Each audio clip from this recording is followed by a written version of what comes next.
माथो ऊंचो राखियो धरती राण बखान, सांगा जस बलवान थ्यो हिंद सूत की शान।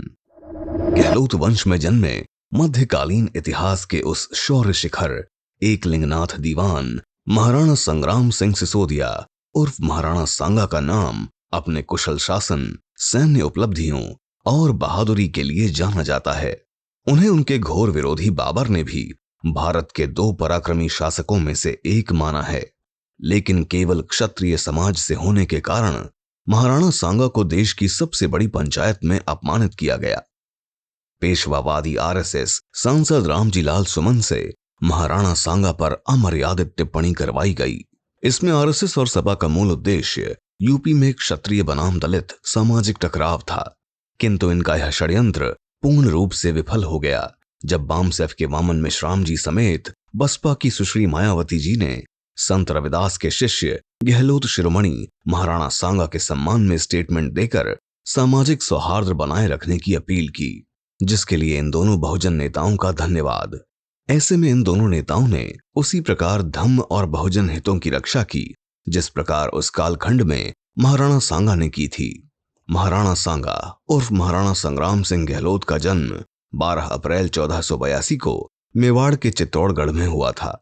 वे मेवाड़ शासक राणा रायमल गहलोत और उनकी मकवाना रानी रतन कंवर झाला के पुत्र थे। सिसोदा गांव से आने के कारण इस गहलोत राजवंश को सिसोदिया भी कहा जाता है। राणा रायमल की मृत्यु के बाद मेवाड़ की गद्दी के लिए भीषण संघर्ष हुआ। राणा रायमल के बड़े पुत्र पृथ्वीराज गहलोत उभरे। पृथ्वीराज ने मेवाड़ पर अपना प्रभुत्व स्थापित करने के लिए मेवाड़ के महाराणा बनने के रास्ते में आने वाली हर बाधा को दूर करना शुरू कर दिया। मगर इसी समय नाहर मगरा की एक बंजारन महिला ने भविष्यवाणी की थी कि पृथ्वीराज नहीं बल्कि सांगा राजगद्दी पर बैठेंगे।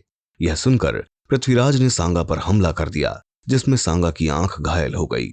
राणा सांगा अपने भाई पर हमला नहीं करना चाहते थे, इसलिए वो वहां से निकल गए। इसके बाद राणा सांगा कुछ महीनों तक अजमेर के पास श्रीनगर में करमचंद पंवार के अधीन रहे। पृथ्वीराज गहलोत, जिन्हें उर्दू पृथ्वीराज भी कहा जाता है, एक पराक्रमी योद्धा तो थे, किंतु उतने ही अस्थिर शासक साबित हुए। अतः उनकी कुछ ही समय में मृत्यु हुई और सामंतों ने कुंवर संग्राम सिंह गहलोत को खोजकर गद्दी पर बिठाया। राणा सांगा ने अपनी शक्ति के बल पर मेवाड़ साम्राज्य का विस्तार किया और उसके तहत राजस्थान, मालवा, गुजरात, चंबल और ब्रज के सभी क्षत्रिय राजाओं पर अपना नेतृत्व स्थापित किया। ऐसे में वे चौहान, परमार और सोलंकी राजपूत साम्राज्यों के बाद एक बड़ी क्षत्रिय शक्ति के रूप में उभरे। सम्राट अशोक मौर्य, सम्राट यशोधर्मन परमार, सम्राट मिहिर भोज प्रतिहार के बाद इतिहास में सभी क्षत्रियों को एक करने वाले ये चौथे नायक थे। अतः बड़े भाई पृथ्वीराज की तरह पराक्रमी होते हुए भी वे धैर्यवान और दूरदर्शी शासक थे। महाराणा सांगा उन आखिरी क्षत्रिय पीढ़ी में से थे जो ब्राह्मणवाद से दूर श्रमण संस्कृति से जुड़े थे। जाटव समाज में पैदा हुए संत रैदास को राणा सांगा ने अपना राजगुरु बनाया था और अपने दुर्ग में ससम्मान जगह दी थी। आज भी चित्तौड़गढ़ दुर्ग में गुरु रविदास की पादुका की छतरी इसका प्रमाण है। राणा सांगा के साथ आमेर के पृथ्वीराज कुशवाहा, बीकानेर से कल्याणमल जी राठौड़, जोधपुर से मालदेव जी राठौड़, मेड़ता से वीरमदेव जी राठौड़, बूंदी से नरबत जी हाड़ा, सिरोही से अखेराज जी देवड़ा, सदड़ी से झाला अल्लाह जी, चंदेरी से मदनी राय प्रतिहार जी, यदुवंशी हसन खान मेवाती सहित आसपास के सभी क्षत्रिय थे। साल 1517 में राणा सांगा और इब्राहिम लोदी के बीच खातौली में युद्ध हुआ। 5 घंटे सांगा की वीरता और रण कौशल को देखकर इब्राहिम युद्ध भूमि को छोड़ भागा एवं इस युद्ध में इब्राहिम लोधी की सेना बुरी तरह परास्त हुई थी। इस युद्ध में मेवाड़ की सेना ने एक लोधी राजकुमार को पकड़कर कैद कर लिया था। इन भयंकर युद्धों में से एक में राणा सांगा ने तलवार के वार से अपना एक हाथ खो दिया और एक तीर के कारण उनका एक पैर जीवन भर के लिए खराब हो गया। इन गंभीर चोटों के बावजूद उनका साहस और नेतृत्व अडिग बना रहा।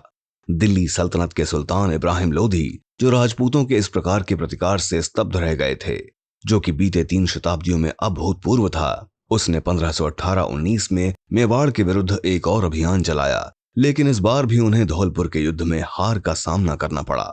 लोधी ने राणा सांगा से कई बार युद्ध किया, पर हर बार पराजित हुआ। अंततः उसने वर्तमान राजस्थान के सभी क्षेत्रों पर अपना अधिकार खो दिया, जबकि राणा सांगा का प्रभाव आगरा के समीप पिलियाखर तक फैल गया था। 16वीं शताब्दी के ग्रंथ पार्श्वनाथ श्रवण सत्तावीसी के अनुसार राणा सांगा ने एक बार फिर रणथंभौर में इब्राहिम लोदी को पराजित किया। चंदेरी के सूबेदार मेदिनी राय प्रतिहार ने मालवा सल्तनत के विरुद्ध महाराणा सांगा की मदद मांगी।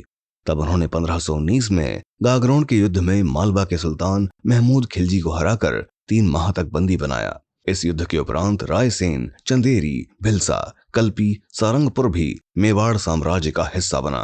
सम्राट अशोक और बापा रावल की परंपरा वाले बहुजन राजा महाराणा संग्राम सिंह गहलोत को अक्सर भूलवश केवल एक योद्धा के रूप में प्रस्तुत किया जाता है, किंतु उनके न्यायप्रिय चरित्र पर प्रकाश डालना भी जरूरी है। गागरोन के युद्ध में न केवल उन्होंने घायल महमूद खिलजी का इलाज किया, बल्कि उसे वही सम्मान दिया जो एक योद्धा दूसरे योद्धा को देता है। अतः 3 माह बाद खिलजी को ससम्मान छोड़ आधा मालवा राज्य दे दिया।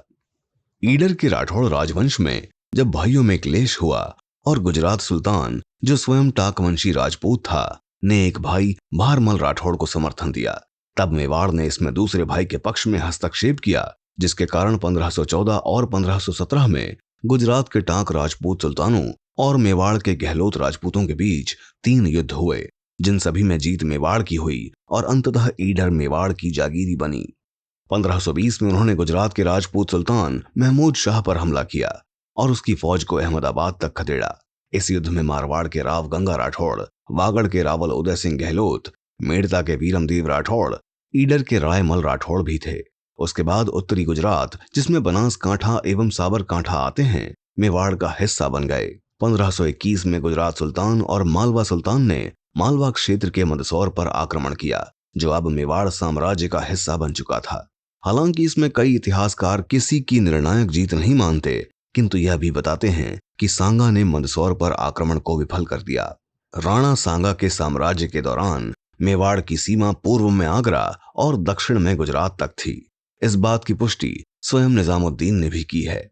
बहुजन राजा महाराणा सांगा गहलोत मालवा सल्तनत, दिल्ली सल्तनत, गुजरात सल्तनत और बाबर को हराने वाले एकमात्र मूल निवासी शासक थे, और जिन्होंने इब्राहिम लोदी को 3 बार हराकर आगरा के समीप तक उसकी ताकत समेट दी, उन्हें भला दूर अफगानिस्तान में बैठे एक विदेशी सुल्तान को बुलाने की क्या आवश्यकता होगी। महाराणा सांगा ने बाबर को बुलाया। यह नैरेटिव केवल बाबरनामा के उस अध्याय में मिलता है जो बाबर ने पानीपत के युद्ध के बाद तब लिखा, जब वह महाराणा सांगा पर आरोप लगाते हुए राजस्थान पर हमले की पृष्ठभूमि बना रहा था। जबकि दौलत खान लोदी और आलम खान लोदी द्वारा निमंत्रण का बाबरनामा के उन अध्यायों में बड़े विस्तार से वर्णन मिलता है जो बाबर ने अफगानिस्तान में रहते हुए लिखे थे। यही नहीं, जबकि जीएन शर्मा द्वारा लिखित मेवाड़ का इतिहास, जो मेवाड़ के सरकारी कागजों पर आधारित है, वह बाबर था जिसने इब्राहिम लोदी पर महाराणा सांगा की लगातार जीत को देखते हुए उन्हें लोदी के विरुद्ध सहयोग का प्रस्ताव दिया। बाबर के सामने 2 बहुत बड़े खतरे थे, पहली अफगान और दूसरे खुद राणा सांगा। बाबर को डर था कि कहीं अफगान और राजपूत एक साथ न हो जाएं, इसलिए बाबर ने राणा सांगा को मित्रता के प्रस्ताव के लिए पत्र लिखा, लेकिन राणा सांगा ने इस प्रस्ताव को ठुकरा दिया। इब्राहिम लोदी से लड़ने के लिए बाबर को राणा सांगा की मदद की आवश्यकता थी, न कि राणा सांगा को बाबर की। राणा सांगा और बाबर का पहली बार आमना सामना 21 फरवरी 1527 को बयाना के युद्ध में हुआ। बयाना में बाबर को एहसास हो गया कि उसका सामना अफगानों से कहीं भयंकर सेना के साथ हुआ है। इस युद्ध में महाराणा सांगा के साथ मारवाड़, आमेर समेत मेवात के राजपूत राजा हसन खान भी थे।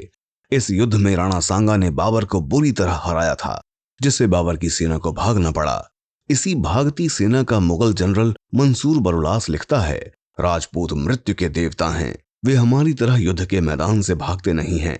बाबर अपनी आत्मकथा बाबरनामा में खुद लिखता है, राजपूतों ने वो जंग लड़ी कि मुगल सेना काफी हद तक नष्ट हो गई और सभी सैनिकों का मनोबल टूट गया। बयाना की जंग के बाद बाबर की सेना में भगदड़ मच गई थी और कई सैनिक उसका साथ छोड़ने लगे, जिस पर बाबर ने उनका मनोबल बढ़ाने के लिए धर्म का सहारा लिया और कभी शराब न पीने की कसम खाई।